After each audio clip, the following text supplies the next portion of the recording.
Assalamualaikum warahmatullahi wabarakatuh. Perkenalkan, nama saya Yusa Kamil Zaman. Saya kelas 12 IPA 2. Di sini saya akan sedikit mempresentasikan tentang bab 2, yaitu novel sejarah. Nah, sebelum masuk ke materi, saya akan sedikit menjelaskan pengertian apa itu novel dan apa itu sejarah. Yang pertama ada novel. Apa itu novel? Novel adalah sebuah karya cerita yang membahas tentang permasalahan kehidupan seseorang atau berbagai tokoh dan biasanya bersifat fiksi. Fiksi yaitu cerita rekaan atau tidak berdasarkan kenyataan. Yang kedua ada sejarah. Sejarah merupakan ilmu yang mempelajari mengenai kejadian yang terjadi di masa lampau. Nah, kita masuk ke materi. Novel sejarah. Pengertian.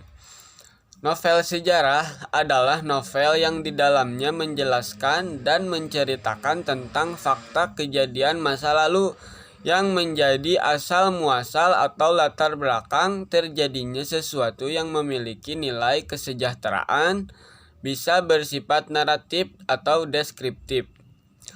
Novel sejarah termasuk dalam teks naratif jika disajikan dengan menggunakan urutan peristiwa dan urutan waktu. Namun, jika novel sejarah disajikan secara simbolisasi verbal, novel tergolong ke dalam teks deskriptif. Kita masuk slide selanjutnya. Ada jenis-jenis novel sejarah. Yang ke-1 ada cerita ulang personal, yaitu teks yang menceritakan tentang pengalaman pribadi dan catatan harian.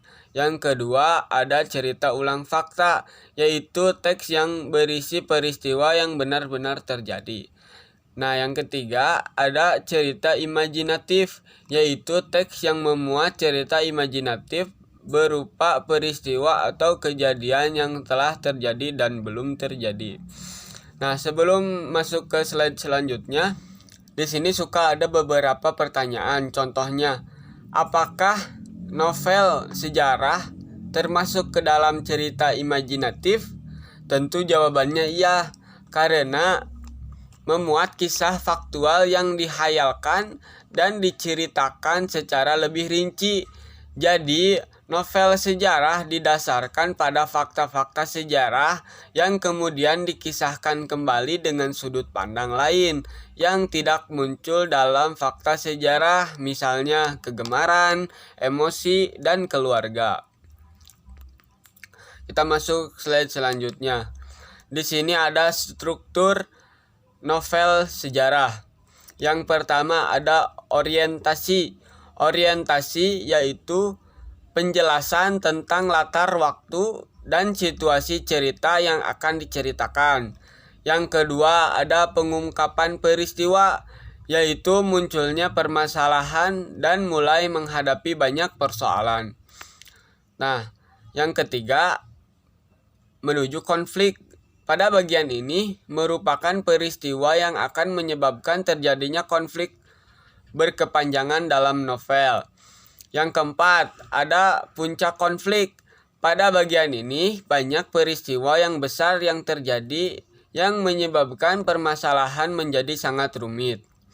Kemudian yang kelima ada resolusi, yaitu penyelesaian permasalahan atau konflik. Dan yang keenam ada koda. Koda yaitu penutup. Slide selanjutnya yaitu kaidah kebahasaan teks cerita novel sejarah. Yang pertama, menggunakan kalimat bermakna lampau, contohnya ketika itu dan lain-lain. Yang kedua, menggunakan kata-kata tindakan atau verba material, contohnya membaca. Yang ketiga, menggunakan kata hubung yang menyatakan urutan waktu atau konjungsi kronologis atau konjungsi temporal, seperti lalu, setelah itu, kemudian, dan lain-lain. Yang keempat ada kata kerja yang menunjukkan kalimat tak langsung. Contohnya seperti bahwa, menurut, menyatakan, dan lain-lain.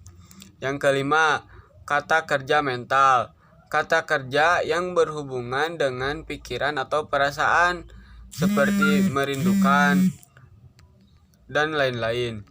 Yang keenam, dialog.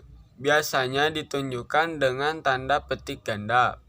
Yang ketujuh, menggunakan kata-kata sifat seperti jujur, baik, berwibawa, dan sebagainya. Slide selanjutnya. Nilai-nilai yang terkandung dalam novel sejarah. Di antaranya, 1. Ada nilai sosial. Nilai sosial yaitu nilai yang berkaitan dengan hubungan bermasyarakat. Yang kedua, ada nilai moral, nilai yang berkaitan dengan tingkah laku atau kesopanan. Yang ketiga, ada nilai budaya, yaitu nilai yang berkaitan dengan kebiasaan atau adat istiadat. Yang kelima, ada nilai agama, adalah nilai yang berkaitan dengan keagamaan.